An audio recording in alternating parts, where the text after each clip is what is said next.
today itself we are going to start with the fresh topic, very first topic of geography, right? So our geography syllabus actually starts from the cosmology section actually, right? So in cosmology, the first topic is origin of universe, right? Origin of universe. So there are various ideas, various theories regarding the origin of universe. But the most accepted one is Big Bang theory of Georges Lemaître. So I told you our geography syllabus starts from cosmology section. So we have basic idea about universe, origin of planets. Okay. So I told you there are so many theories which deals with the origin of universe, but none of them are correct. The origin of universe itself is a mystery. The most accepted theory regarding the origin of universe is Big Bang theory of Georges Lemaître, right? Big Bang theory of whom? Georges Lemaître. Let's have a look here. Georges Lemaître, he was a Belgian priest, right? And philosopher also. So, in 1927, he gave the theory regarding the origin of universe. I told you also, there are so many theories, like string theory, not accepted by all, right? There are some religious opinions also. In Hindu mythology, the origin of universe started from golden egg, from the garbha of womb of Hiranyak. Are you getting? So in different religion, there are different idea about the origin of universe. So we have religious opinion also and string theory also. But I told you the most accepted one is given by Big Bang theory, given by whom? Georges Lemaître. So he was having physics background. He was working in the Church of Belgium. So that's why I wrote here he was a Belgian priest. Presented his opinion, presented his theory in 1927. So what is the basic idea of the Big Bang? Let's have a look here. Georges Lemaître, he said that in ancient time, all the matters of the universe was confined to a single point, confined at a single point, single nucleus. And he referred it as singularity. Singularity. Our NCERT referred it as tiny ball. I referred it as unique ball. Okay.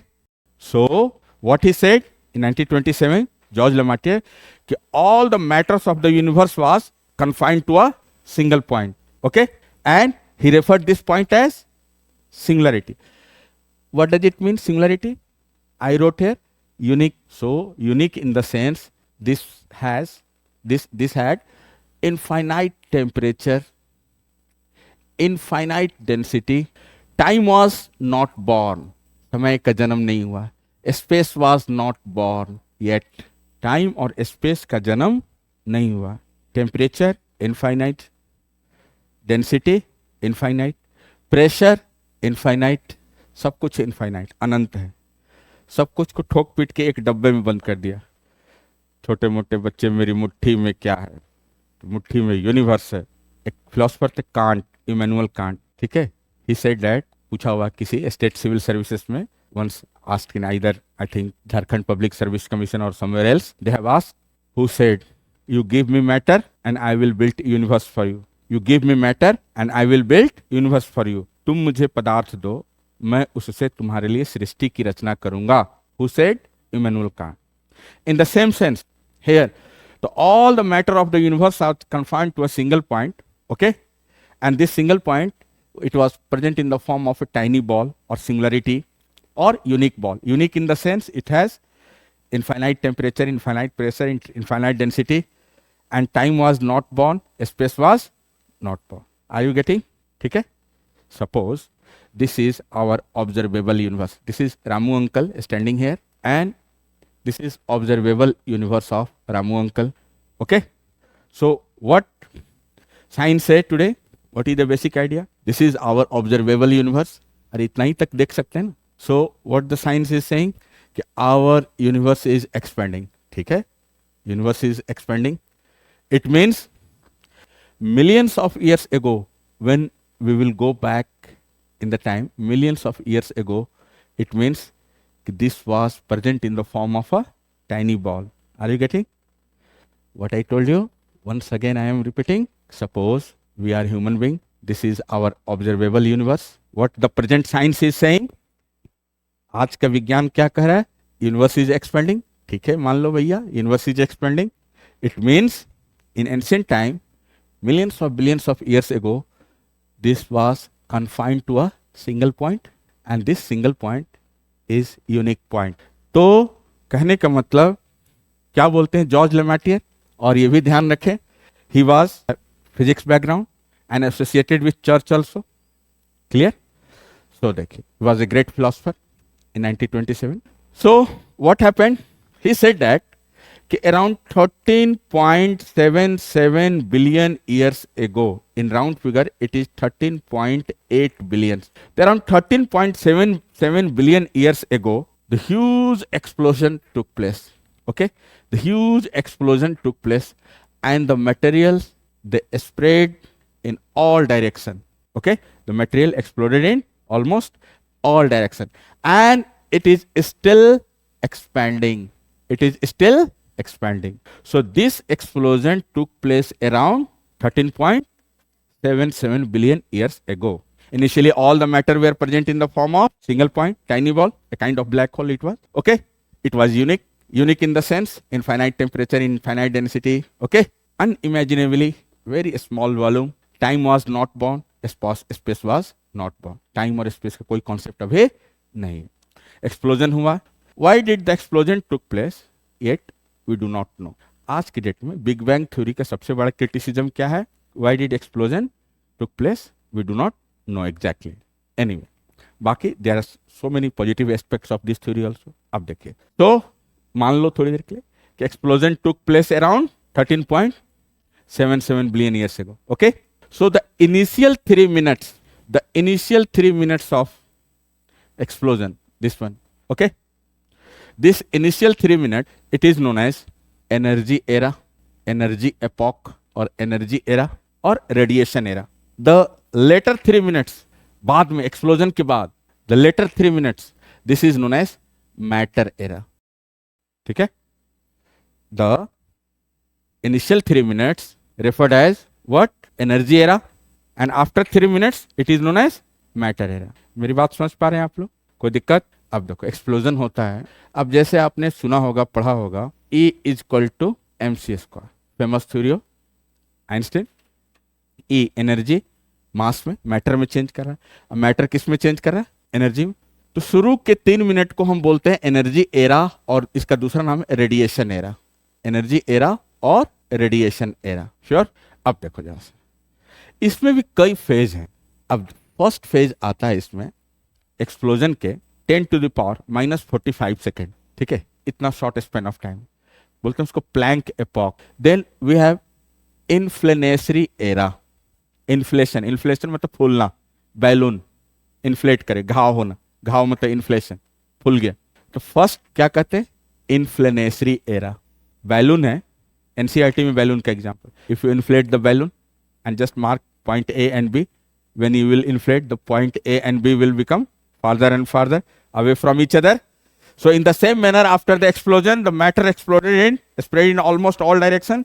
Okay, I am just taking, my telescope is here, my observable part is here, I am just viewing from this side. उसको छोड़ दो उधर वाले को. अब देखिए, the first phase is known as inflationary era. Inflation मतलब बढ़ना, भागना. Then we have, after inflationary era, we have, okay, grand unified era. Which era? Grand unified era. Then hadron era. Then we have lepton era. अब कायदे से समझ लो इसको, एक एक चीज एकदम बहुत काम देगा. लेमन लैंग्वेज में एकदम साइंस हम बोले. You may have BSc, MSc, physics, chemistry, you may have science background, but just I am keeping in mind, I am teaching for arts students also, commercial students are also sitting here. So simply, energy era, it lasted for only 3 minutes. The initial 3 minutes of the explosion, it is known as what? Energy era. It was completely dark. Since there was no matter, no light is there. अभी प्रकाश का जन्म नहीं हुआ है. No matter is born, no light is born. घुप अंधेरा एकदम. The initial 3 minutes is referred as dark phase. So energy era or radiation era initial 3 minutes are also known as dark phase. Okay, प्रकाश अभी कहीं नहीं जन्म हुआ, time का जन्म नहीं हुआ, स्पेस का जन्म नहीं हुआ. अब देखिए, अब इसको सारे स्टेज को देखना, हमको समझना है. ठीक है, यहां तक मेरी बात समझ में आई.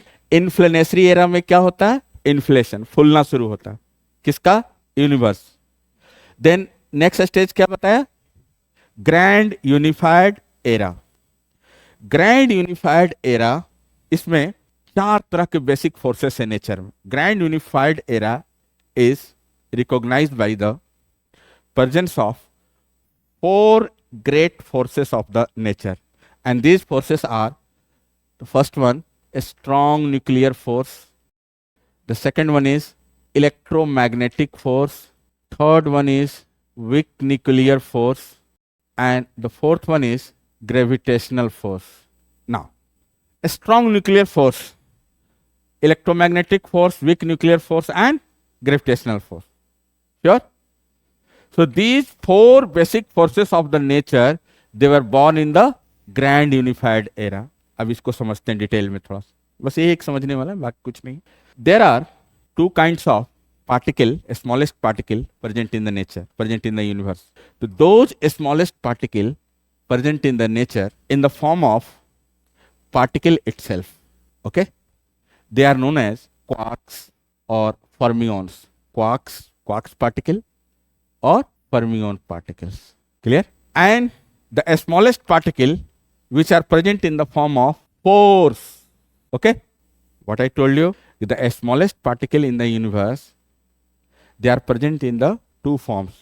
One which is present in the form of particle itself, and another which is present in the form of pores itself. So these are known as pores. These are known as bosons particle.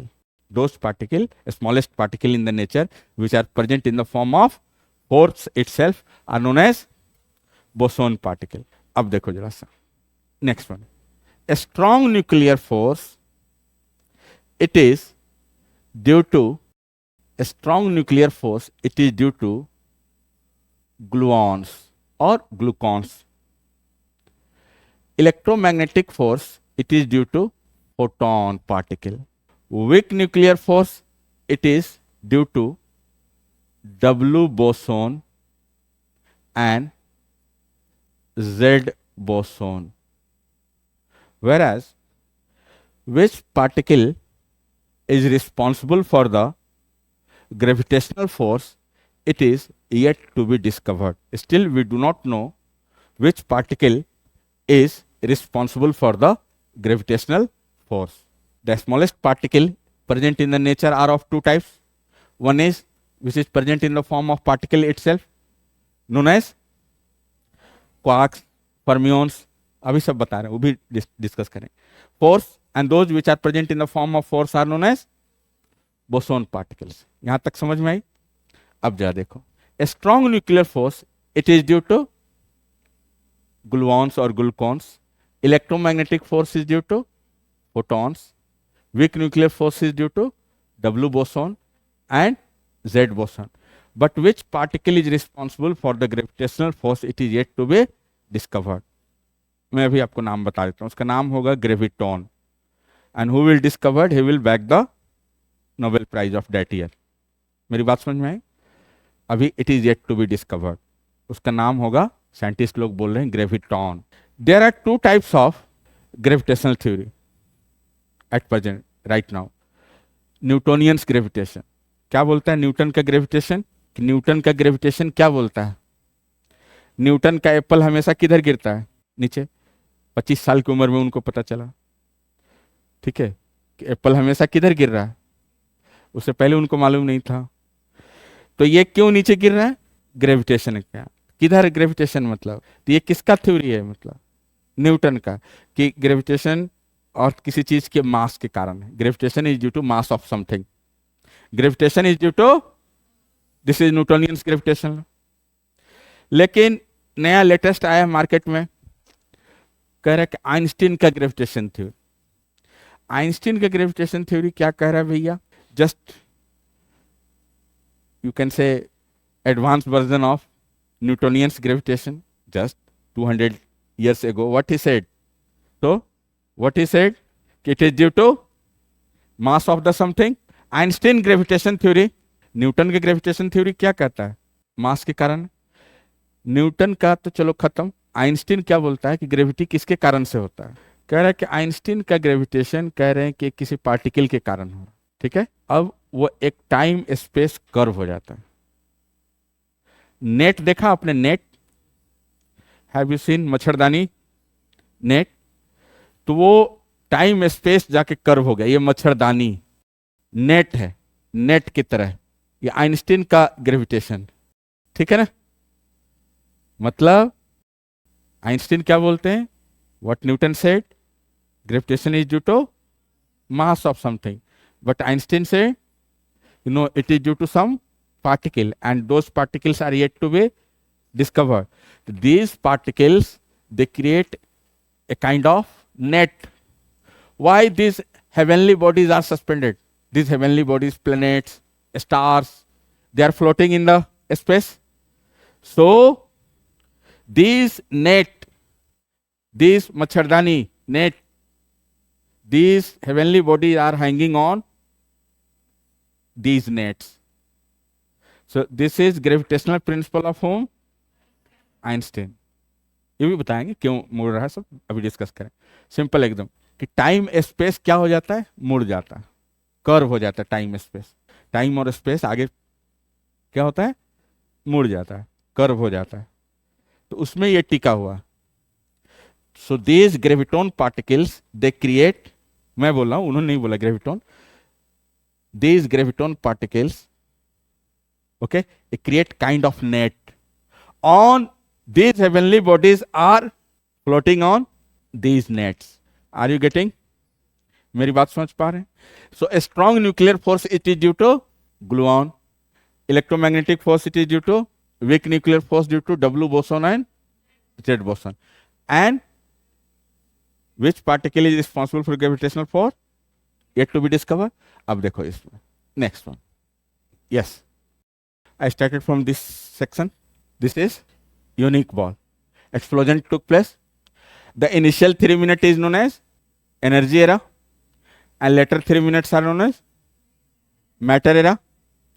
So initial 3 minutes I told you radiation era or energy era. So the first phase is inflationary era, then grand unified era. So this is artistic impression of our universe, mostly present in the social media, etc. This is artistic impression of Big Bang theory. And this is present in the NCERT. Same image is present there. Explosion took place. This is a standard model of elementary particle. Okay? समझ पा रहे हो मेरी बात को? अब देखो, ये MSc फिजिक्स का चीज है, अब आप लोग को दे रहे हैं जनरल, एकदम general study, normal layman language में, आम भाषा में समझ आए। सीरियसली में MSc पार्टिकल फिजिक्स का चीज है, जस्ट हम लेमन लैंग्वेज में आपको, ताकि आप आसानी से समझ सको।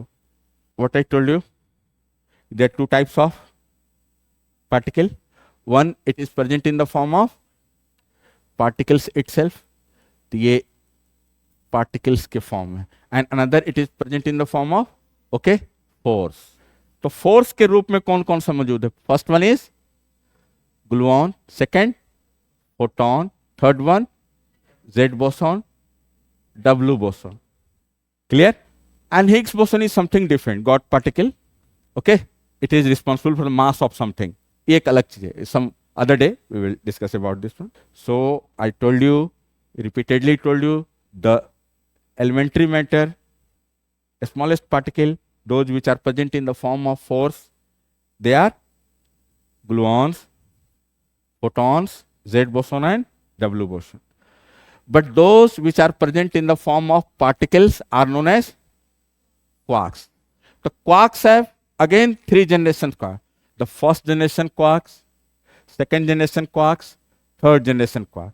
अभी तो इसके बारे में सोचना ही बेकार है, ये अभी हम लोग पहुंचे भी नहीं इधर, इसको भूल ही जाओ, साइंस अभी यहां तक नहीं पहुंचा इधर, ठीक है? Nothing to do with our syllabus, okay? This is first generation quark.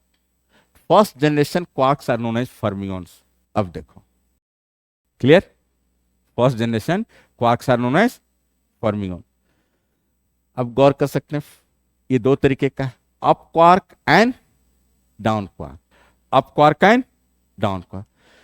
Up quark have charge +2/3 and down quark have charge -1/3। ध्यान रहेगा, +2/3 and down quark have charge -1/3. Electrons are also known as leptons. Electrons are also known as leptons. देखो leptons इसको बोलते हैं। Clear? आगे बढ़े। Yes देखो, so gluon और ग्लूकॉन, they are responsible for photon, electromagnetic force, Z boson and W boson. But which particle is responsible for gravitation? It is yet to be discovered. Yet to be discovered.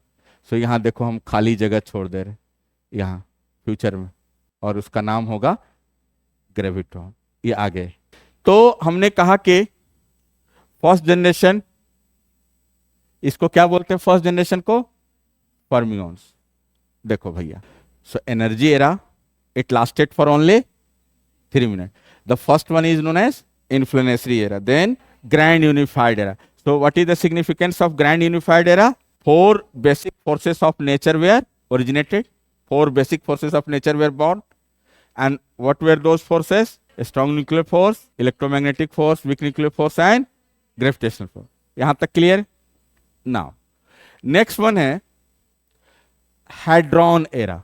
हाइड्रॉन का मतलब होता है proton और neutron, और lepton का मतलब होता है इलेक्ट्रॉन। हाइड्रॉन का मतलब प्रोटॉन एंड न्यूट्रॉन। तो देखो प्रोटॉन और न्यूट्रॉन कैसे बना, अब उसको देखते हैं बाबू, आओ इधर।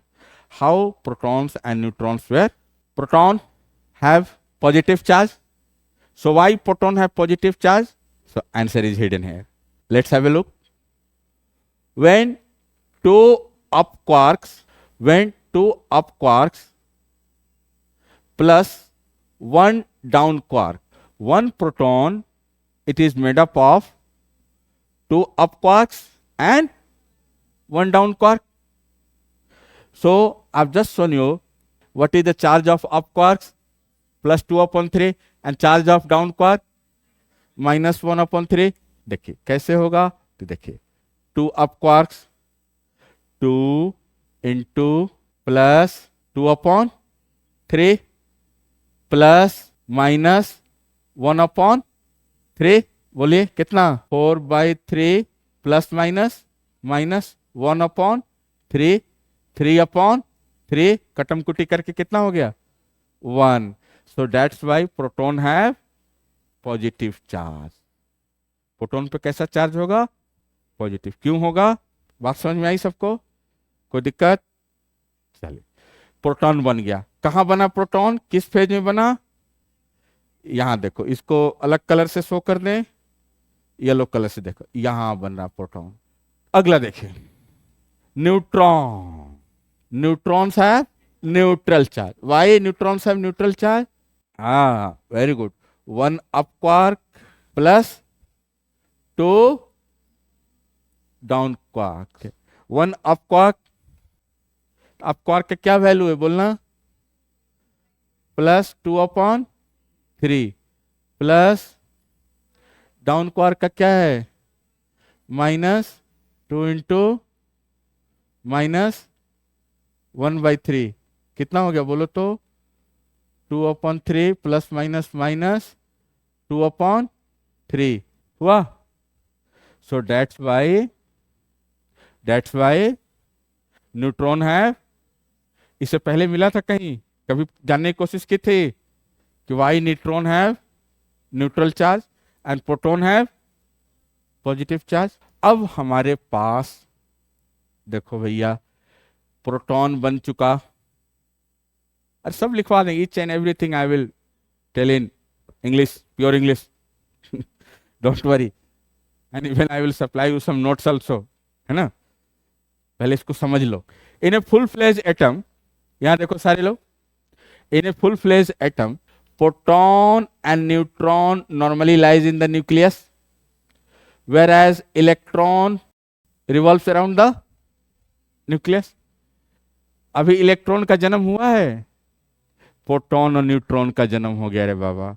प्रोटॉन और न्यूट्रॉन किधर रहेगा? न्यूक्लियस में। So and this proton and neutron are ये popularly known as hadron. Clear? Hadron era. So this one is known as what? Hadron era. Means what?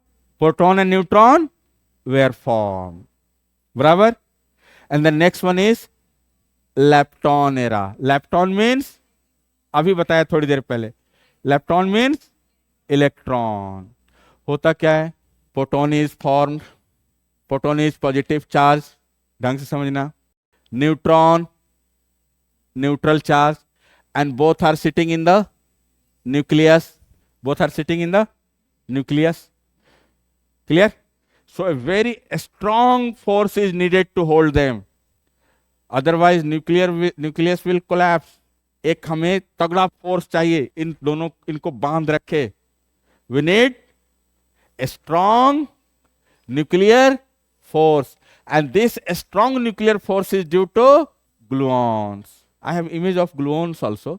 Fortunately, I was going through newspaper and I find this one. ये देखो, an image of the debris left over after the creation of quark gluon plasma. क्या लिखा हुआ? Brookhaven national laboratory. अभी market में नया launch हुआ है, अभी नया लेटेस्ट आया है ना। सो देखो इधर है क्या मसला? Proton and neutron were form in the nucleus. So very strong nuclear force is needed to hold them.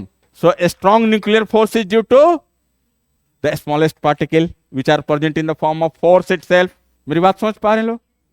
Now electron, it moves around the nucleus. Electrons are negatively charged. Clear? And this is positive charge. So when a charged particle, negatively charged particle, when a charged particle moves around the nucleus, an electrostatic force is created. समझ पा रहे? Coulomb's law, Q upon Q to the power R. So क्या होता है भाई कि electron चारों तरफ, किसके चारों तरफ घूम रहा है? ठीक है ना। तो इसको होल्ड करने के लिए हमें क्या चाहिए? Strong nuclear force. किसकी वजह से हुआ? ग्लूऑन पर। Now the second force, second force is electromagnetic force. So charged particle in the motion creates electromagnetic force. समझ पा रहे हैं? Coulomb's law. So charged particle, कौन सा charged particle? Electron moving around the nucleus.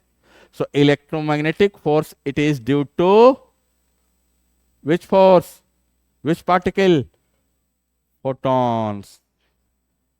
जन्म हो गया, एक एक करके सबका जन्म होता चल रहा है। So gluon, strong nuclear force, then electromagnetic force, it is due to photons.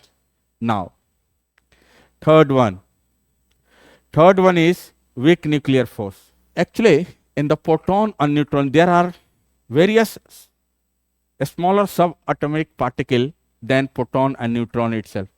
उससे भी छोटा है, प्रोटॉन और न्यूट्रॉन से भी छोटा कुछ पार्टिकल होते हैं, उसको बोलते हैं मेसॉन, पाई मेसॉन। ठीक है, उसमें भी कई तरह के होते हैं, neutral pi meson, positive pi meson, negative pi meson. Okay, so this proton, these are surrounded by various positive pi meson particles, various positive pi meson particles. Neutrons are also surrounded by various negative pi meson particles, and proton is changes into neutron, neutron is changes into proton. So we need a small force there, otherwise it will collapse. If they will change rapidly, what will happen? The nucleus might be collapsed. So just to prevent the collapse of the nucleus, we need weak nuclear force, and this weak nuclear force is due to Z boson and W boson. These are interchangeable. Okay, उसका भी एक सूत्र है, उसका भी एक law है अलग से, बहुत एडवांस, जरूरत नहीं है हमको। 12 होता है, एक पे 24 होता है, तो 12 12 converted into 24, 24 converted into 12. मैंने sometimes proton changes into neutron, neutron changes into proton. तो होता क्या है कि इससे इनस्टेबल हो जाएगा ना, रोज का ही ये कूद के न्यूट्रॉन बन गया, न्यूट्रॉन कूद के प्रोटॉन बन गया, रोज का ही धंधा लगा रखा है, प्रोटॉन न्यूट्रॉन चेंज करते करते कोलैप्स हो जाएगा. So just to hold them, we need a weak nuclear force, and this is due to W boson and Z boson. So now the third one is weak nuclear force. It is due to W boson and Z boson. So all these three forces were formed. ये कब बना? Just after the explosion, just within the 3 minutes. अरे बाबा समझ आ रहा है कुछ मेरी बात? 3 मिनट के अंदर ही सारा हो गया. ठीक है. अब देखो, बचपन में कभी खेला आइस बाइस धप्पा? नहीं खेला? अंधेरे में होता है ना आइस बाइस. तो ये तो अभी पूरा इधर अंधेरा ही ना, इधर क्या है पूरा अभी अंधेरा, तो इधर आइस बाइस धप्पा चल रहा है अभी. अब now a full fledge atom is form. प्रोटॉन बन गया हमारा, न्यूट्रॉन बन गया, प्रोटॉन न्यूट्रॉन का दूसरा नाम हेड्रॉन, इलेक्ट्रॉन उसके चारों तरफ चक्कर लगा रहा है. Now we have full fledge atom is form. Yes my dear, मेरी बात समझ पा रहे हैं आप लोग? अब एटम बन गया. रे बाबा, एटम बना. As soon as full fledge atom was form, light was born. प्रकाश की उत्पत्ति हुई. मैं प्रकाश हूं. As soon as light was formed, जैसे लाइट का जन्म हुआ टाइम का जन्म हुआ. Time was form. ठीक है, मेरी बात समझ पा रहे हैं? क्योंकि टाइम किस रेट से ट्रेवल करता है? Time travel with the speed of light. तो अभी इधर टाइम है. यस, टाइम है इधर. अब देखो, अब 4-5 कुछ दिन पहले लास्ट ईयर लॉकडाउन के दौरान जेम्स वेब स्पेस टेलीस्कोप ने ओल्डेस्ट फोटोग्राफ लिया यूनिवर्स का. 3-4 आए लोग, क्लरिक्स लोग मेरे पास, ये थोड़ा मुझे समझाओ भैया. कहीं उनको प्रवचन देना था, भाषण देना था कहीं, कि कैसे हुआ ये ओल्डेस्ट यूनिवर्स का फोटोग्राफ. तब भाई मेरे सामने बड़ा टीडियस जॉब, बड़ा चैलेंज. साइंस से कभी वास्ता नहीं, कैसे उनको समझाऊं मैं भाई. तो देखो इधर, जब लाइट नहीं, अंधेरा है ना, इधर अंधेरा है, तो as soon as light was born, time was born. मैं समय हूं. याद आता है?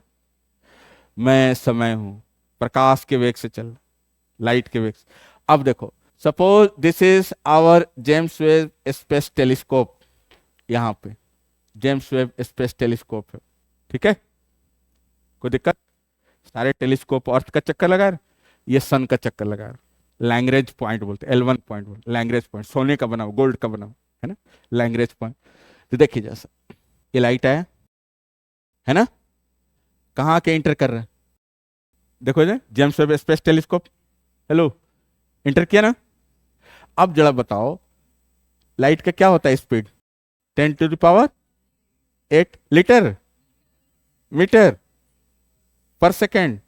स्क्वायर नहीं कुछ, खाली सेकेंड होता है ना, बराबर. 3 × 10⁸ मीटर पर सेकेंड, बराबर. तो ये आके इसका स्पीड है, स्पीड है. ये डिस्टेंस पता है. तो अब बताओ, यहां देखो बाबू, जब ये प्रकाश कहाँ आके इंटर किया? टेलीस्कोप में. तो हमें जब ये पता है, इसका चाल पता है, चाल बराबर दूरी बटा समय, है ना. तो जब मुझे इसका चाल पता चल गया, वेलोसिटी पता चल गई, तो क्या हमें डिस्टेंस नहीं निकाल सकते? निकाल सकते ना. यही तो है टाइम ट्रेवल. हैरी पॉटर के मूवी में आया था ना, है ना. हैरी पॉटर के मूवी में काश वक्त में पीछे चले गए रहते, सारा जाके यूपीएससी का क्वेश्चन जो है उड़ा देते. ये पीछे गया, डिस्टेंस निकल सकता है ना. तो यही आया था न्यूज में लॉकडाउन के दौरान. आई थिंक 2021 के आसपास की घटना है कि James Webb space telescope, James Webb space telescope, it recorded the oldest photograph of the universe. It captured the what? So people were not understanding at that time how we will measure the oldest photograph. अब समझ में आया कैसे? क्यों कि अगर हमको ये पता है इसकी स्पीड, लाइट का स्पीड पता हो गया ना भाई, स्पीड पता हो गया, डिस्टेंस मालूम है, नहीं निकाल सकते? निकाल सकते हैं ना. टाइम नहीं पता चलेगा, 2 कंपोनेंट पता चल गया, speed is equal to distance upon time. समझ में आ रही मेरी बात? तो ये पीछे हम स्पेस ट्रेवल कर सकते हैं, टाइम ट्रेवल, इसी को क्या बोलते हैं हम, टाइम ट्रेवल भी कर सकते हैं, ऐसा कैप्सूल बन सकता है फ्यूचर में, ये पॉसिबिलिटी है। एक इंजन खोज लिया, कल की न्यूज बता रहे हैं लेटेस्ट, मैक्सिको में स्पीड ऑफ लाइट से भी फास्ट भाग रहा है, ठीक है, सब खत्म। बहरहाल, then as soon as the full fledge atom was form, we have galactic era, then planetary era, galaxies बनी, प्लैनेट्स बनी, एंड सो ऑन। धीरे धीरे ये क्या हो रहा है, ग्रेजुअली एक्सपेंड कर रहा है। तो ये है बिग बैंग थ्योरी। देखो, शुरू का 3 मिनट खत्म, एनर्जी एरा खत्म, उसके बाद क्या हो रहा है, matter, energy changing into mass, mass मतलब क्या, एटम बन गया, फुल फ्लेज एटम बन गया। 3 मिनट के बाद क्या हुआ, लाइट का समय का जन्म हुआ। जैसे ही मैटर बनेगा, क्या इस लाइट को हम पकड़ सकते हैं, नूर है, प्रकाश है, ठीक है। गॉड का क्या तस्वुर करते हैं हम, गॉड क्या है, गॉड को किसी ने देखा नहीं ना, तो गॉड एक रेडिएशन, बीम ऑफ रेडिएशन, वो हम बोल रहे हैं, वो रेडिएशन भी नहीं है, क्या इसको हम पकड़ सकते हैं रेडिएशन को, नहीं ना। सेम उसी तरह से, तो वो एक हिंदी में उसको एक नाम है किरण पुंज, प्रकाश पुंज, किरण पुंज, वो भी कहना गलत है। अरे वेटलेस है, मासलेस है, मेरी बात समझ रहे हैं, वो यूनिक है, एक्सप्लोजन हुआ, एक्सप्लोजन के बाद फैलना शुरू हुआ, अंधेरा था शुरू का 3 मिनट, क्यों अंधेरा था, since light was not, light क्यों नहीं जन्म लिया, मैटर नहीं था। तो मैटर कब बना, 3 मिनट के बाद, फुल फ्लेज एटम बन गया ना, वहीं से लाइट का जन्म। As soon as matter was form, light was born, and as soon as light was born, time was born। ये बेसिक कॉन्सेप्ट समझ में आया आप लोग।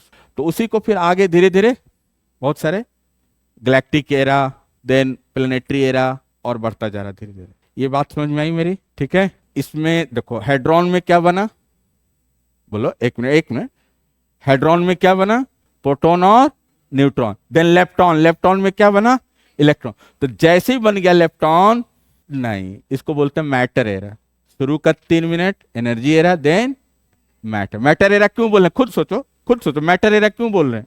तो मैटर कब बनेगा, why we are referring it as matter era, एक एटम बन गया, तो एज सुन एज एटम जैसे ही बनेगा, लाइट का जन्म हो, और लाइट का जन्म हो यानी कि टाइम का जन्म हो, और वही टाइम आके टेलीस्कोप में घुस रहा है, वो देखो लाइट पीछे स्पेस ट्रेवल कर सकते हैं, यही चीज है।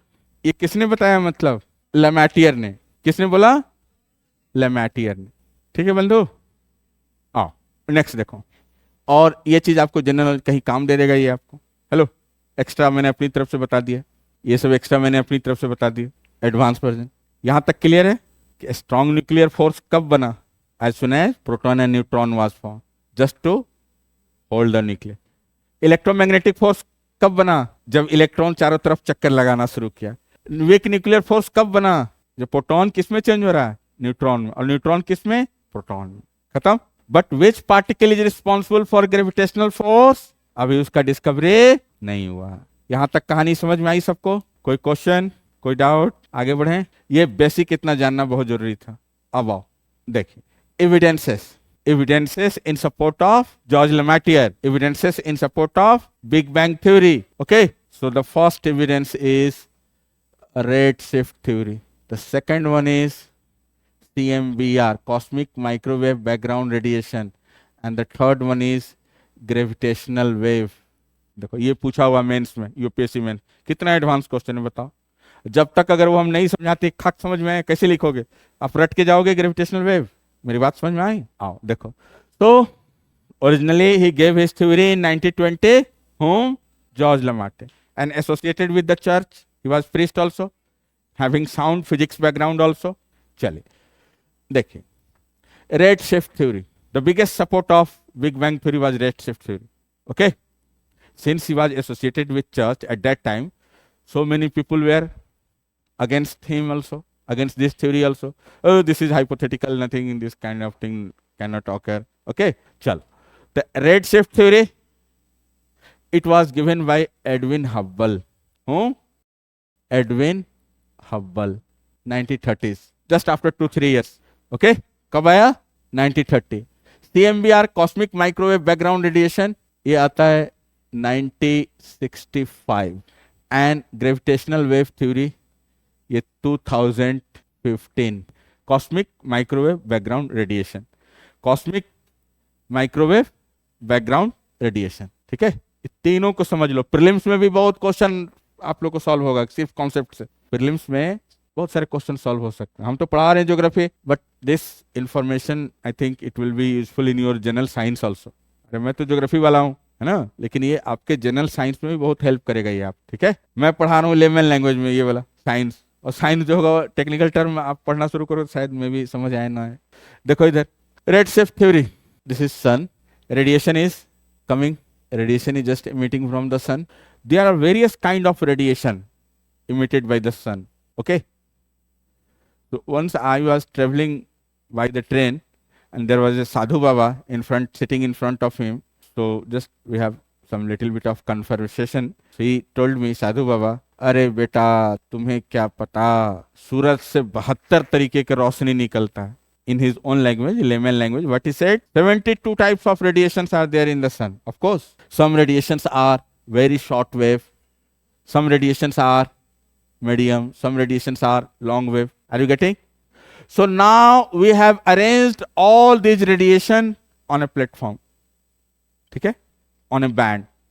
This is known as EMR, electromagnetic radiation. Clear? देखिए, electromagnetic radiation, EMR, electromagnetic radiation 0.4 micron metre to 0.7 micron metre, this is known as visible region. We have 0.4 to 0.5 blue band, 0.5 to 0.6 green band, 0.6 to 0.7 red band. मेरी बात समझ में? तो 0.4 to 0.7 this is what, visible region. मेरी बात समझ पा? आगे देखो, इसके आगे जाओ, इसके आगे ये कहलाएगा इंफ्रारेड। कौन सा? Infrared reason. इससे कम कहलाएगा आपका अल्ट्रावायलेट। कौन सा? अल्ट्रावायलेट, यूवी रेज बोलते हैं, ठीक है। इसमें भी कई होते हैं, जैसे देखो X rays, gamma rays, cosmic rays, X-ray 10 to the power minus 4 micrometer, gamma rays 10 to the power minus 8 micrometer, cosmic rays 10 to the power minus 12 micrometer। तो ये घटता चला जाता है। ये है blue green red, 0.4 to 0.7। Our human eyes operate between 0.4 to 0.7 micrometer. This is visible region. Lesser than that we can't see, above than that again we can't see. Our human eyes operate between only this band, okay। Now infrared, इसमें भी कई हैं, जैसे radar, सोनार, radio, ठीक है। And then we have मन की बात, तो हेयर अल्ट्रावायलेट रीजन। अब इसमें देखिए क्या क्या है। So in ultraviolet cosmic region smaller bands are there, then gradually these are increasing. समझ पा रहे हैं? सबसे हाईएस्ट किसका एम्पलीट्यूड? ये रेड से आगे रडार, सोनार, रेडियो, टेलीविजन, और सबसे कम अल्ट्रावायलेट में कौन सा? कॉस्मिक। याद रहेगा ना? अब देखो, कोई दिक्कत किसी को? ये पढ़ा है कभी? VIBGYOR। शॉर्टेस्ट वेवलेंथ किसका हुआ आगे लेवल पे आप लोग? इसलिए बनाया था वो, ठीक है। इसको बोलते हैं विजिबल, इसको इंफ्रारेड, और इधर अल्ट्रावायलेट, है ना। तो शॉर्टेस्ट वेवलेंथ किसका होगा? Ultraviolet, longest infrared. अब यहां देखो, ठीक है, VIBGYOR, विबजियोर, वायलेट, इंडिगो, बराबर। अब सन के पास से जो लाइट निकल रही है, इधर यहां से रेडिएशन ज्यादा है, एनर्जी ज्यादा है ना। और सन के क्लोज अगर हो गए तो एनर्जी क्या होगी? ज्यादा होगी। और जैसे जैसे दूर जाएंगे बढ़ती चली जाएगी। तो shortest wavelength why, longest wavelength. So why we use red light in traffic signal? Due to longer wavelength. सबसे हाईएस्ट एनर्जी किसका होगा? वायलेट का। सबसे कम एनर्जी? आरसीबी का नाम सुना है? आरसीबी का जर्सी कैसा होता है? रेड। और देखो इधर वायलेट के क्या, हम ही के क्या जीता है ना, देखो इंडिगो, मुंबई इंडियंस वगैरह, ब्लू, वायलेट, हाई एनर्जी। कैसा एनर्जी है इधर, और इसका एनर्जी, ठीक है, तो इसका वेवलेंथ कम, इसका वेवलेंथ, यही तो तब से समझाने की कोशिश, फिर से समझो दोबारा से रीस्टार्ट। इतना तो समझ आ रहा है ये कैसा वेवलेंथ है, स्मॉल है कि, और ये लार्ज है, इतना तक समझ में आ रहा है? अब देखो एक प्लैंक कांस्टेंट यहां पे ए इज इक्वल टू, ठीक है, इसको ऐसे लिख सकते हो आप कि energy is inversely proportional to 1 upon lambda. Lambda means wavelength. Lambda means wavelength. Lambda means wavelength.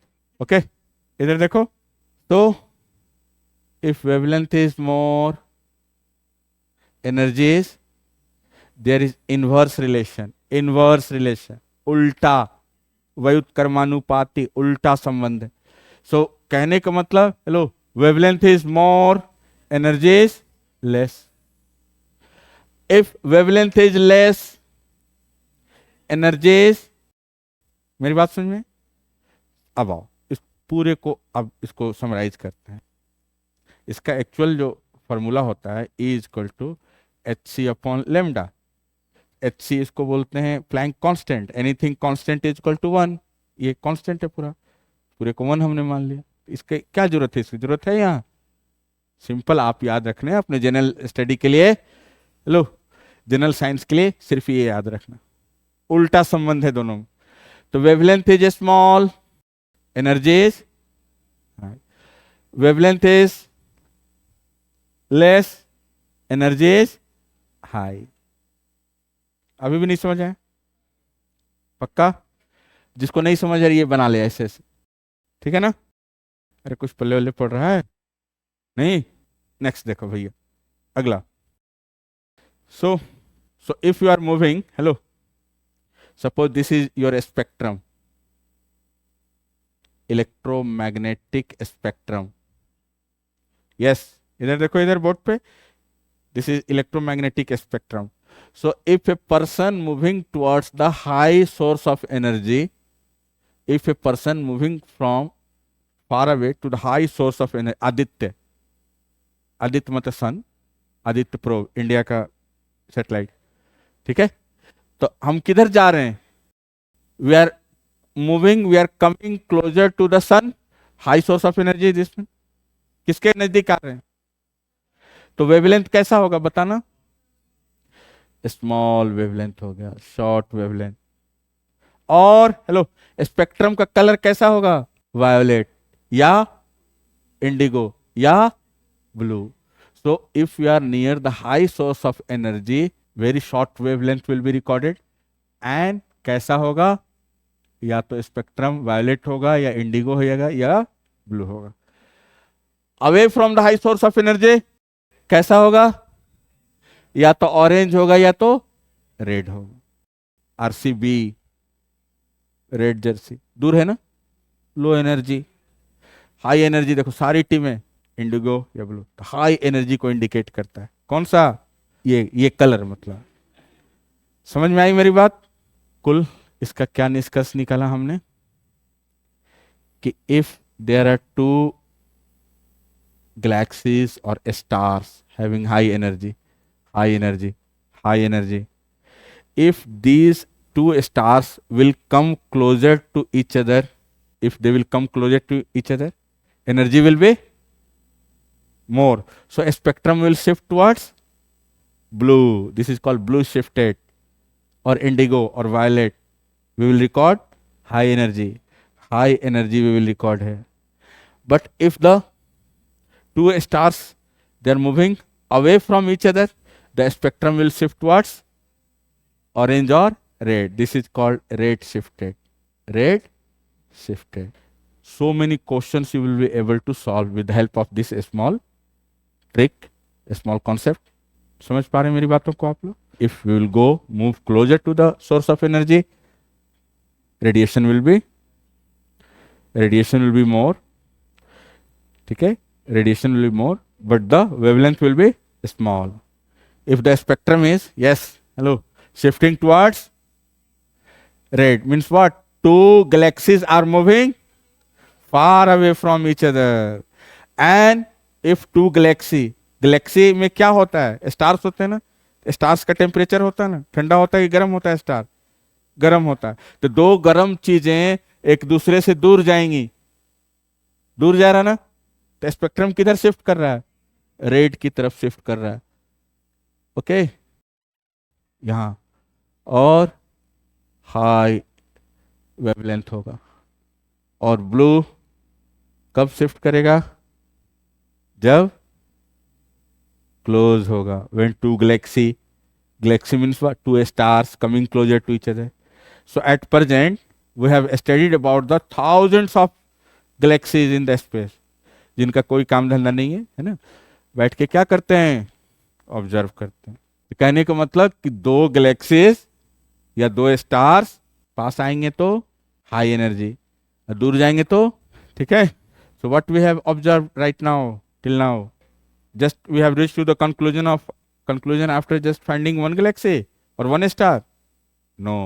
So this was proven by Edwin Hubble with the help of telescope. He studied numerous galaxies. What he find? He found out the spectrum is shifting towards red. This is red shifted. Okay, the major evidence of Big Bang theory. Now the second one is CMBR. The second one is CMBR. CMBR, cosmic microwave background radiation. Cosmic microwave background radiation, CMBR, given by Pangea and Wilson, name of scientist. That is not Pangea. Pangea, Gondwana land, different thing. ये Pangea. Okay, CMBR, given by whom? Pangea and Wilson in 1965. The major breakthrough in the support of big bang theory. ठीक है, क्या बोलता है भाई ये? He also studied about the numerous stars, galaxies. What he find out, क्या पाया उन्होंने, विल्सन एंड पेंजिया ने, after studying numerous galaxies and stars? ठीक है, क्या पाया उन्होंने कि देखो इधर, as a in general, the universe is cold in nature. In general, the universe is minus 2.13 Kelvin, minus 2.13 Kelvin. In general, as a whole, universe is cold. Universe is cold.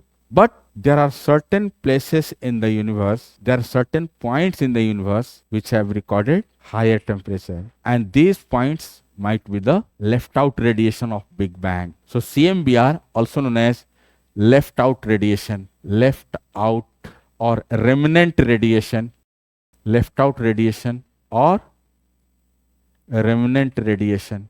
Okay, CMBR. These are what? Left out radiation or remnant radiation. बचा हुआ left out radiation है या remnant radiation है? Clear, मेरी बात समझ पा रहे हैं? जब उसको एनालिसिस किया गया, देखा गया कि हर जगह पूरी यूनिवर्स अपने आप में ठंडा है. जनरलाइजेशन, यूनिवर्स ठंडा है, लेकिन कुछ ही ऐसे पॉइंट हैं यूनिवर्स में वो क्या है? गर्म है, एक्सेसिव हॉट है. अगर आप CMBR को ऐसे समझो, गैस चूल्हा है, गैस, ठीक है, बड़ा वाला, उसको जाके पार्क में खोल लिया.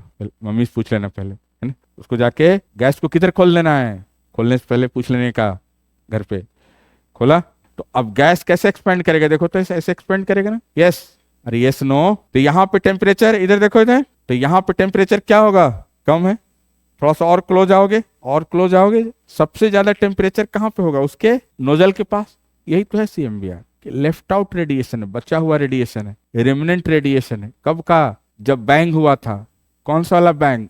Small bang, big bang. ठीक है, तो बचा हुआ रेडिएशन. देखो इस पूरे इमेज में सबसे ज्यादा वायलेट कौन सा दिख रहा है? वायलेट मतलब हाई एनर्जी. ये पॉइंट दिख रहा है ना, यही might be the big bang, ये हो सकता पॉइंट। ठीक है, बाकी जगत ठंडा है, पूरे यूनिवर्स ठंडा है अपने आप में, एक ही ऐसा पॉइंट है जो कि टेम्परेचर थोड़ा कंपेरेटिवली ज्यादा है। ये कौन बोला? Penzias, biggest revolutionary, biggest supporter of big bang theory. यहां तक मेरी बात समझ में आई? थर्ड वन आज gravitational wave theory. Gravitational wave theory, gravitational wave theory, just in the beginning of my class what I told you, gravitation, there are two theory regarding the gravitation. One was given by Newton. The Newtonian's gravitation theory is based on the mass of something, right? But Einstein gravitation theory, it is based on particle, and that particle yet to be discovered. So that particle, it create bending in the space time. This space time is curved, it is kind of net, curved space time. This space time is curved. मेरी बात समझ पाए आप लोग? कोई दिक्कत किसी को? अब देखो ये कर्व हो गया है, ठीक है ना, इसकी वजह से ग्रेविटेशन उसको रोक रखा है, उस पार्टिकल ने उसको रोक रखा है।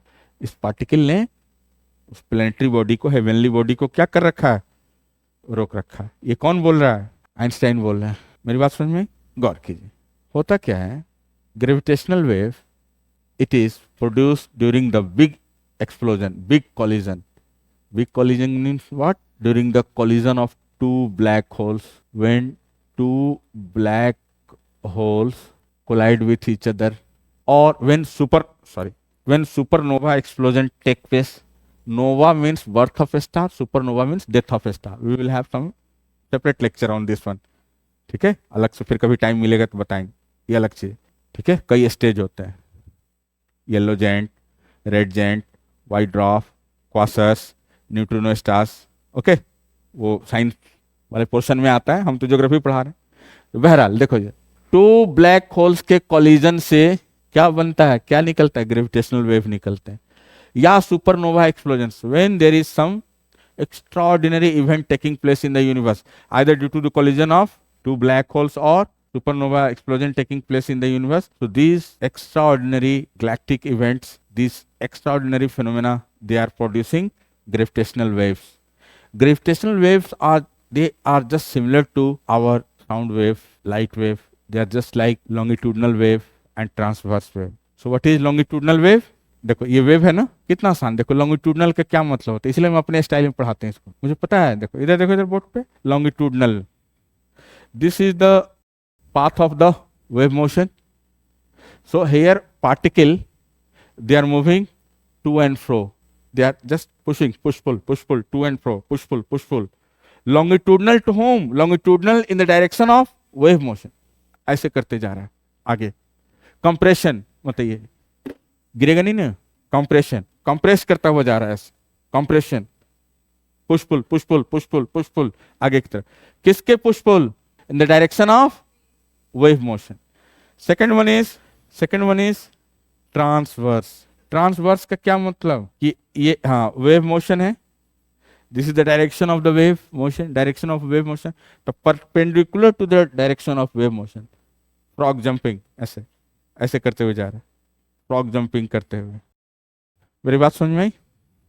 सो they are similar to gravitational wave के बारे में कोई पूछ दे बाहर में, क्लास करके जाओ, कोई बाहर पूछ दे चौराहे पे कि भाई पढ़ के आ रहे हो रबानी सर से, बताओ क्या होता है gravitational wave. Gravitational waves are similar to longitudinal wave. And घर में कोई भाई पूछ दे कि लॉन्गिट्यूडनल वेव क्या होता है, दीदी बोलो लॉन्गिट्यूडनल वेव. और ठीक है, so when the particle move to and fro, compression in the direction of wave motion, and when they move transverse in the direction of wave motion. खीरा को एक बार खड़ा काट दो, खीरा को इसे गोल गोल काट दो, क्या करेंगे काट के? मतलब सलाद कर लेंगे, और क्या? तो इसे खड़ा काट दिया, लॉन्गिट्यूडनल, लंबा गोल गोल. अरे कुछ पल्ले वल्ले पड़ रहा है, ठीक है. so when the wave motion particle move in the direction of wave longitudinally means push pull. और transverse का मतलब perpendicular to the wave motion. very good, perpendicular, ऐसे याद रखना.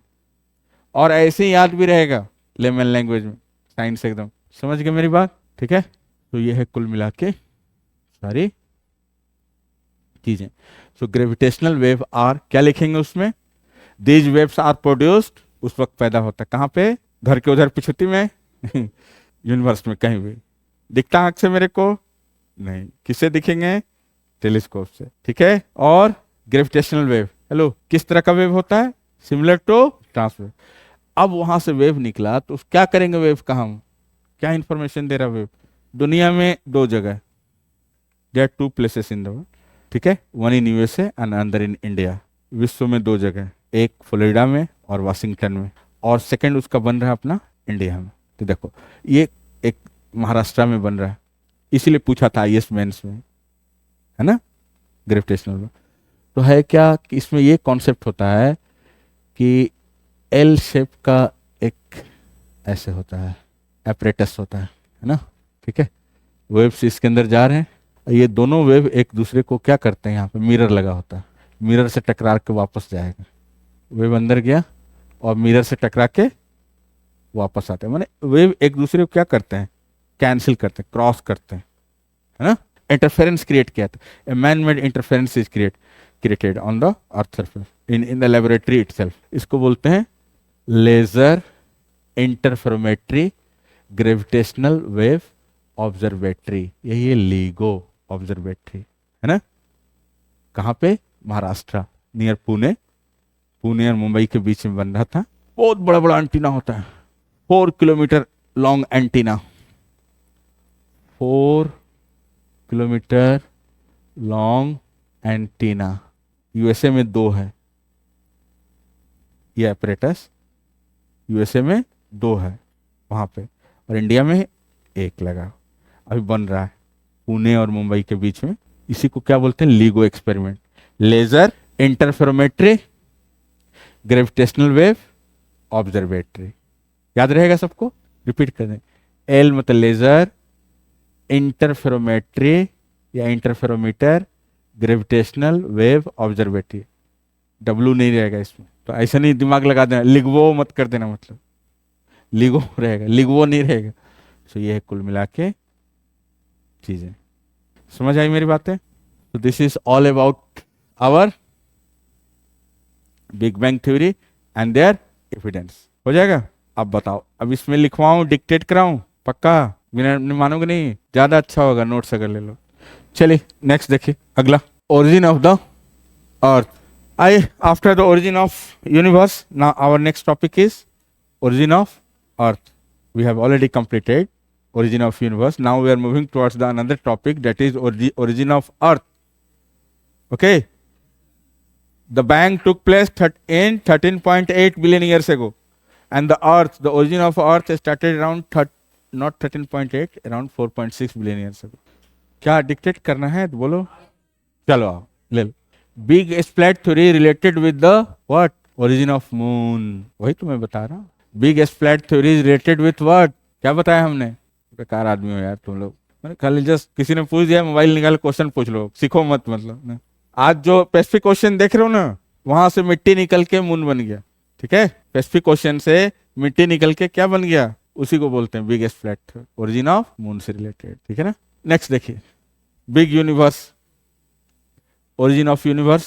There are various theories regarding the origin of universe. First one is expanding universe theories of Hubble, Hubble, Hubble, expanding universe theory of Hubble, Hubble, Hubble. Next one, stationary state theory, second theory है। First one is expanding universe theory, किसका है? Hubble का। Second है stationary universe theory. Third one है string theory, STRING, string मतलब धागा, string theory. And fourth one is religious opinions, religious philosophies. Okay, religious में जैसे बताया हमने, क्या बताया? रिलीजियस ओपिनियन में universe started from womb of golden egg, that is हिरण्यक, हिरण्यक के गर्भ से ब्रह्मांड की उत्पत्ति, ये हिंदू माइथोलॉजी में, ठीक है। मेरी बात समझ में? कहते हैं कि हिरण्यक, जैसे ब्रह्मा के जो वुम्ब है ना, गर्भ को, ब्रह्मा के वुम्ब को, उसको हिरण्यक की संज्ञा, गोल्डन एग की संज्ञा दी, तो वहां से उस यूनिवर्स की उत्पत्ति हुई हिंदू माइथोलॉजी में, है ना। उसी तरह से इस्लामिक माइथोलॉजी में, क्रिश्चियन माइथोलॉजी में, हर जगह अपना अपना है, तो वो ज्यादा फेरा मत पड़ो, है ना। साइंस जो कहता है उसको देखे, मतलब, ठीक है। मेरी बात समझ पाए? सूर्य अनम से इस्लाम में भी, कुरान में सूर्य अनम, तो वहां से अर्थ के ओरिजिन के बारे में, है ना, बिग बैंग के बारे में वहां भी मेंशन है। मैंने जो अपना अर्थ जिसको निकालना है, बात समझ में, जो अपना कोरोलॉजी ड्रॉ कर सकते हो वहां से, इन सब चक्रों में ज्यादा नहीं पढ़ना है। ये जो साइंस जो पढ़ाया ना, इसको समझना है, पार्टिकल क्या है, ये क्या है, वो क्या है, मेरी बात सुने, उसके फेर में ज्यादा मत पढ़ो, पागल हो जाओगे फिर। ये जो बोल रहा है ना, साइंस ही भगवान है ना, बात समझ में आए, लॉजिक ही भगवान है। चलिए गॉड देखिए अगला। तो इसमें आप बताओ जरा सा, ये चार थ्योरी, चार हमने बताया ना, पहला कौन सा बताया, एक्सपेंडिंग यूनिवर्स थ्योरी, दूसरा स्टेशनरी स्टेट, तीसरा कौन सा, और स्ट्रिंग थ्योरी, ठीक है ना, और चौथा, अब आप बताओ इसमें से कि big bang theory will fall into which category. Very good.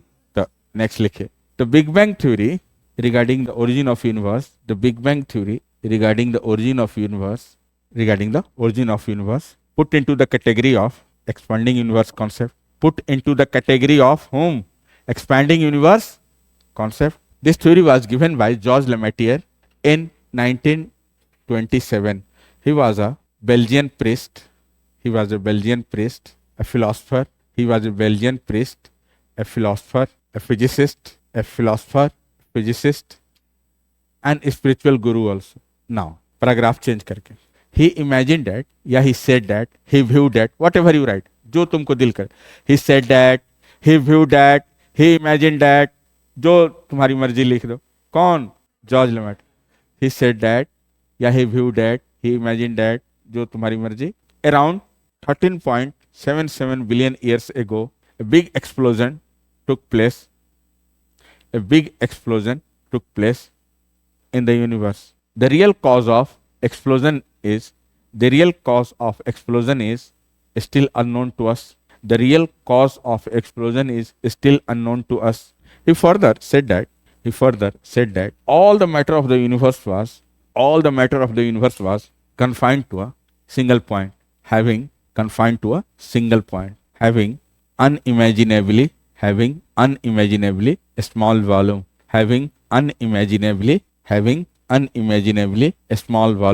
unimaginably, comma, high temperature, infinite temperature, high से ज्यादा अच्छा होगा, infinite temperature, having unimaginably small volume, comma, infinite temperature, infinite density, infinite pressure, etc. This bang took place all of a sudden. The bang explosion, the bang took place all of a sudden. Clear? As a result, all the materials, bracket में radiation, क्योंकि उसको material कहना भी ठीक नहीं है, वो क्या चीज था, ना उसको पकड़ सकते हैं, ना छू सकते हैं, ना कुछ नहीं। अल्लाह को छू सकते हैं, गॉड को, ये रेडिएशन है। हे गॉड, हमने पकड़ लिया तो मैंने, इसलिए ना, तो यही ना, अल्लाह क्या है, अल्लाह जो है एक नूर है, तसव्वुर, प्रकाश है, पुंज है, रेडिएशन है, बंच ऑफ रेडिएशन, है ना, मेरी बात सुने, तो वो चीज है, एक्सप्लोजन हुआ, है ना। क्या था लास्ट लाइन बोले, ऑल द मटेरियल्स, हाँ, all of a sudden all the materials, ठीक है, scattered, all the materials scattered in every direction. As a result, all the materials scattered in कहाँ, every direction, ठीक है, scattered in every direction. The initial 3 minutes of explosion is known as energy era or radiation era. The initial 3 minutes of explosion is known as energy era or radiation era. Energy era or radiation era. Initial 3 minutes of explosion is known as energy era or radiation era. ठीक है, we can further initial era or energy era. After 3 minutes it is known as matter era. After 3 minutes it is known as क्या, matter era. After 3 minutes it is known as matter era. Clear? देखिए, energy era is further subdivided into Planck epoch. First one is Planck epoch. बहुत सारा 10 गो है, नहीं याद कर पाओगे, इतना जरूरी भी नहीं है। हेलो, 10 है, 10। तो हम 2-3 जो काम मेंस में लिखने लायक वो हम बता दें, जो मेंस के एग्जाम में हम लिख दें, नंबर आ जाए मेरे को, पास करने से मतलब है ना, आईएएस बनने से मतलब है ना। पहला सब divided into, first one Planck epoch, PLANCK, Planck epoch, EPOCH, Planck epoch या प्लैंक एरा।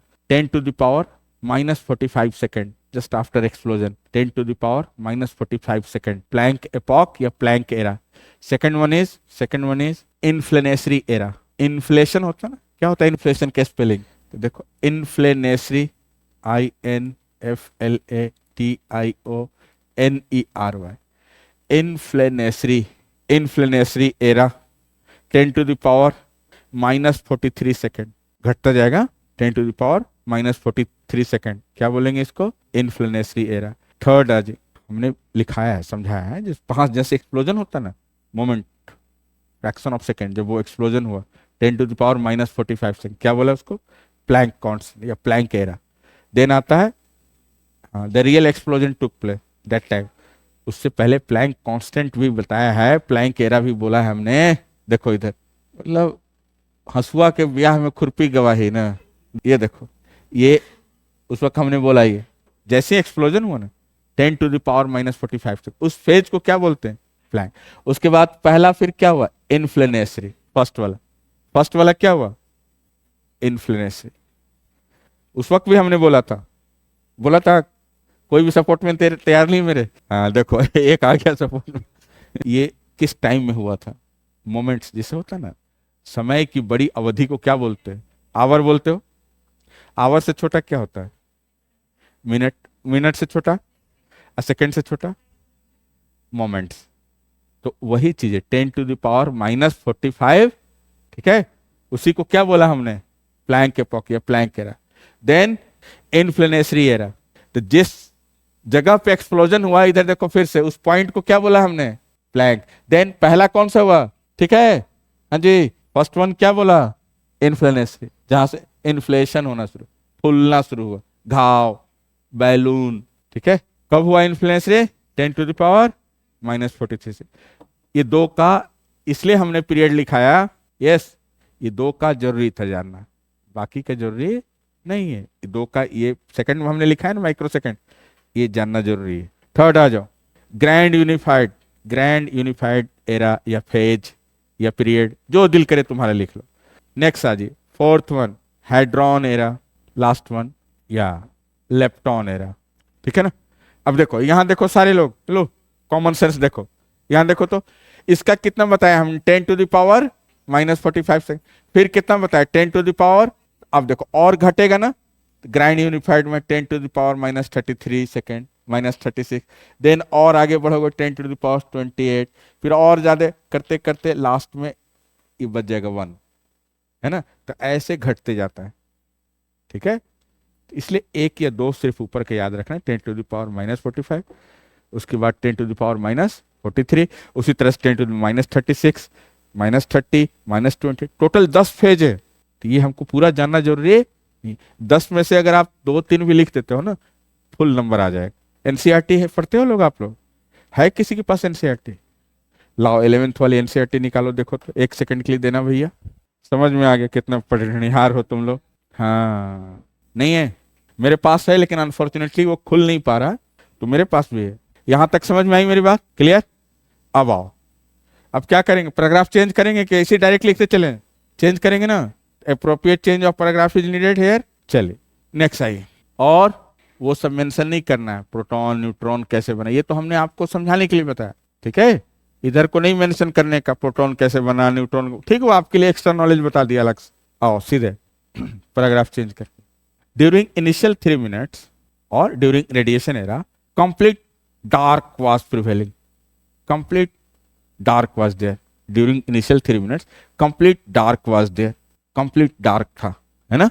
प्रिवेलिंग या there, dark state, dark phase, completely darkness was there, अंधकार युग में था, जी रहे थे हम लोग।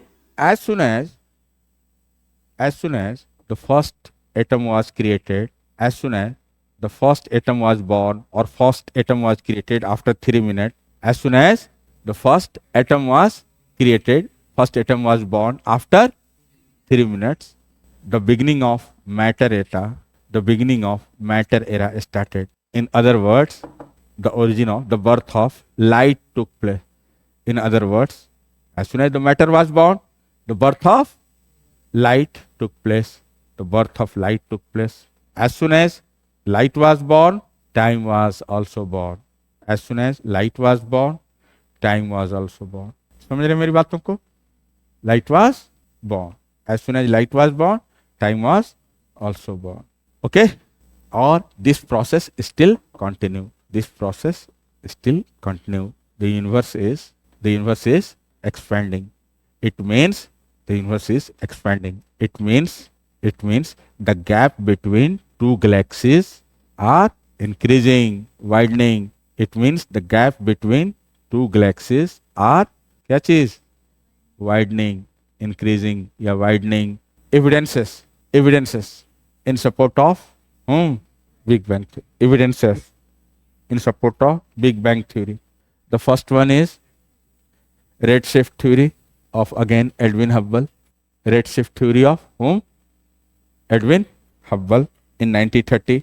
Redshift theory of Edwin Hubble given in 1930 based on the Doppler's effect. Based on the Doppler's, ये साउंड के लिए था और ये लाइट के लिए. सिंपल यही फर्क है कि वो साउंड के लिए था, 1850 के आसपास आया था, और ये 1930 के आसपास आया. 70-80 साल का फर्क है. दोनों भाई हैं, डॉपलर और ये. वो साउंड के कॉन्टेक्स्ट में और ये लाइट के context. Simple. Based on the Doppler's effect, redshift theory, okay, by Edwin Hubble, 1930, based on the Doppler's effect, okay. It says that when the distance between an observer and a star increases, when the distance between an observer and a star increases, when the distance between an observer and a star increases, the spectrum shift towards red. The spectrum shift towards red. अगर close आएगा तो किधर जाएगा spectrum? Violet, blue, है ना? मेरी बात समझ पा रहे हैं? और दूर जाएगा तो red. Spectrum shift towards red. कोई दिक्कत किसी को? मेरी बात समझ में आई? In general, as a whole, in general, after observing, after studying, in general, after studying, after observing numerous galaxies, numerous stars, after studying, after observing numerous galaxies, numerous stars, we have found that, okay, the spectrum is shifting, moving towards red. It clearly favors the whom? It clearly favors the Big Bang theory.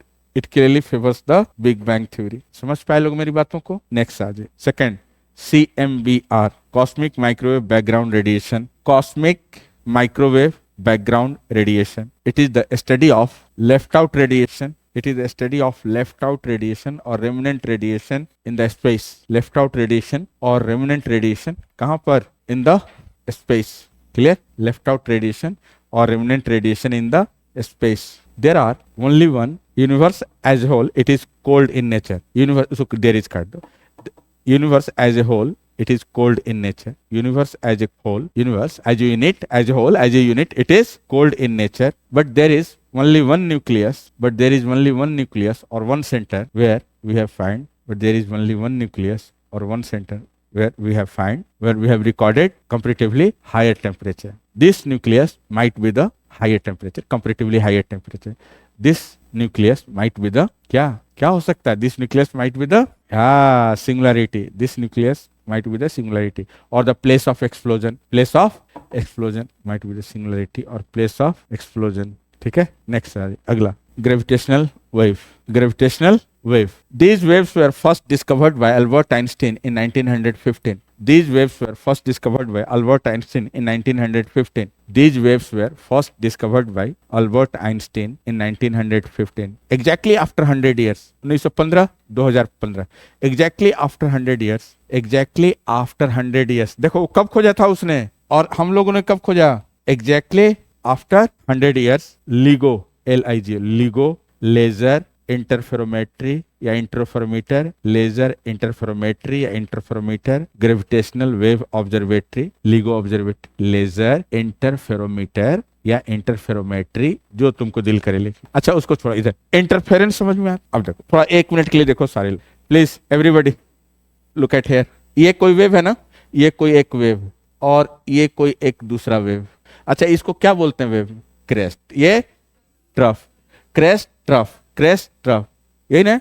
Anticline syncline, anticline syncline, ये ना? शीर्ष अभिनति, शीर्ष अभिनति, crest trough, crest trough. अब 1 number wave और 2 number wave, ये इनका नाम है रामू अंकल, इनका नाम है छोटू अंकल. अब दोनों को मिला दो, रामू को और छोटू को, दोनों को मिला दे. तो अब जरा देखो, तो इसका भी क्रेस्ट और इसका भी क्रेस्ट, ए और ए पॉइंट दोनों आमने सामने आए, तो इसको बोलेंगे पॉजिटिव इंटरफेरेंस. और कभी कभी क्या होगा कि रामू अंकल और ये छोटू अंकल, समझ पा रहे हो? इसका हेड इधर, इसका हेड इधर, तो इसको बोलेंगे नेगेटिव इंटरफेरेंस। क्या बोलते हैं? इंटरफेरेंस। तालाब है, झील है, पानी है, उसमें पत्थर फेंकोगे तो क्या होगा? वेव क्रिएट करेगा ना, करेगा ना वेव क्रिएट। तो वेव ऐसे उड़ के आके घुस जाएगा छाती में मेरे, मतलब नहीं ना। वेव कैसा होता है मतलब? अच्छा ये कौन सा वेव है? ये कौन सा वेव है? ये तो ये उड़ के क्या शरीर आत्मा में घुस गया एकदम जाके, तो अतरी फेफड़ा में कैसे जा रहा है, चल रहा है? कुछ तो स्टाइल होगा चलने का। अच्छा ये बताओ तो, जैसे मुझे मान लो मेट्रो स्टेशन जाना है, फॉर एग्जाम्पल इधर देखिए, मुझे मेट्रो स्टेशन जाना है, मुझे जाना है मुखर्जी नगर उधर, ठीक है। अब देखो तो हम ऐसे भी जा सकते हैं ऐसे। हाँ जी, ये बताओ क्या हम ऐसे जा सकते हैं? यस जा सकते हैं, लेकिन टाइम लगता है। तो इस तरह के मोशन को क्या बोलते हैं? Translatory motion. क्या बोलते हैं? सर्कुलेटरी में सर्किल में होता है, हम सर्किल में घूम रहे हैं। हद है यार तुम लोग, अगर ऐसे ऐसे घूमता तो सर्कुलेटरी मोशन कहलाता, ऐसे ऐसे घूमते थे कौन सा? सर्कुलेटरी। और ये मोशन क्या कहलाएगा? ये वाला खत्म कर लो तो बहुत, देखो इधर देखो, हेलो, ये मिल तो जाएगा आपको, नोट्स भी मिल जाएगा, लेकिन शायद इतना इजी समझ नहीं आएगा। तुम सीरियसली बता रहे, हो सकता है इससे अच्छा अच्छा नोट मिल जाए आपको, कंटेंट मिल जाए, लेकिन शायद समझ नहीं आया आपको। ये जो हमने 2 लाइन में बताया ना, पॉजिटिव इंटरफेरेंस और, ठीक है, उसी को बोलते हैं इंटरफेरोमेट्री। वेव आता आके मिरर से टकराएगा, तो मिरर का क्या काम है? पी जाता, खून पी जाता मिरर, हाँ, रिफ्लेक्ट करता। तो वेव आके टकराएगा मिरर से तो क्या होगा? तो यही तो है, ठीक है। Laser interferometry, gravitational wave observatory, the first reported by whom? Albert Einstein, 1915, exactly after 100 years in 2015 these waves were scientifically recorded, scientifically detected, recorded की जगह ज्यादा appropriate word होगा, detected, scientifically detected। कब उसने रिपोर्ट किया था? 1900। he reported about gravitational wave in 1915 and it was scientifically detected in 2015। These waves are almost similar to longitudinal waves and longitudinal waves and transverse wave. There are some special observatory and transverse wave. There are some specific observatory to record these waves, out of which two are present in USA. Two observatories are present in USA and one in India. Out of which two observatories are present in USA and one in India. 2 USA में है और एक कहाँ पर है? India में, भारत में। Okay. These waves are created or born after collision of two black holes, or supernova explosion. These waves are helpful